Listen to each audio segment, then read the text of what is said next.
The concept of spiritual growth, as described by philosopher Jean-Paul Sartre, begins with the acknowledgement of our own freedom and responsibility. The practice of mindfulness, as described by Marcus Aurelius, involves focusing on the present moment and letting go of distractions and desires. The concept of self-reflection, as described by philosopher Friedrich Nietzsche, involves examining one's own thoughts and emotions and taking responsibility for one's own life. The ancient Greek philosopher Heraclitus once said that no man ever steps in the same river twice, for it's not the same river, and he's not the same man, illustrating the constant flux of life and the importance of adapting to change. The concept of wu-wei, or non-action, is a central tenet of Taoist philosophy,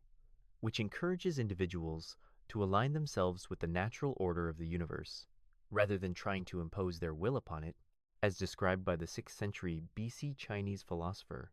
Lao Tzu. The 13th century Persian poet Rumi wrote that the wound is the place where the light enters you, highlighting the importance of embracing challenges and difficulties as opportunities for growth and transformation. The concept of spiritual growth, as explored by the ancient Greek philosopher Epictetus, involves recognizing the distinction between what can be controlled and what cannot, a crucial step in letting go of ego-driven resistance. The 19th century philosopher Søren Kierkegaard wrote about the importance of embracing the unknown and the uncertain, a concept that Bodhi is beginning to grapple with as he navigates his own spiritual journey. The practice of mindfulness, as developed by the Buddhist monk Thich Nhat Hanh, involves cultivating awareness of the present moment, a technique that Bodhi is beginning to explore as he embarks on his spiritual journey. The philosopher Martin Heidegger once wrote that human existence is characterized by its fundamental uncertainty, a concept that Bodhi is beginning to grasp as he embarks on his spiritual journey. The concept of spiritual growth, as explored by the philosopher Plotinus, involves the cultivation of inner wisdom and the pursuit of self-knowledge, a journey that requires patience, dedication, and an openness to new ideas. The practice of mindfulness, as developed by the philosopher Jon Kabat-Zinn, involves cultivating awareness of the present moment, a technique that has been shown to reduce stress and increase overall well-being, as demonstrated by numerous studies, including a 2012 study published in the Journal of the American Medical Association. The concept of mindfulness, as explored by the philosopher Alan Watts, involves cultivating awareness of the present moment,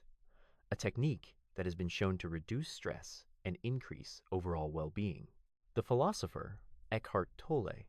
wrote that the primary cause of unhappiness is never the situation, but rather the thoughts about it, a concept that Bodhi is beginning to understand as he navigates his own spiritual journey. The ancient Greek philosopher Aristotle believed that the key to happiness lies in living a virtuous life, a concept that Bodhi is beginning to explore as he embarks on his spiritual journey. The concept of spiritual growth, as explored by the philosopher Immanuel Kant, involves the cultivation of moral character and the pursuit of self-knowledge, a journey that requires patience, dedication, and an openness to new ideas. According to the psychologist Abraham Maslow, self-actualization is the highest human need, and it involves realizing one's full potential and pursuing personal growth, a concept that is central to Bodhi's spiritual journey. The concept of freedom, as explored by the philosopher Jean-Paul Sartre, involves taking responsibility for one's own choices and actions, and embracing the uncertainty and ambiguity of life, a concept that is central to Bodhi's spiritual growth journey. The concept of spiritual growth, as described by the philosopher Ralph Waldo Emerson,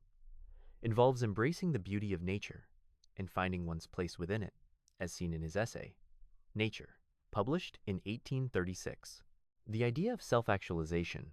as proposed by the psychologist Abraham Maslow, suggests that individuals have the potential to realize their full potential and pursue personal growth, as seen in his hierarchy of needs. Published in 1943, the concept of mindfulness, as developed by the Buddhist monk Thich Nhat Hanh, involves cultivating awareness of the present moment, and finding peace in the midst of chaos, as seen in his book, The Miracle of Mindfulness, published in 1976.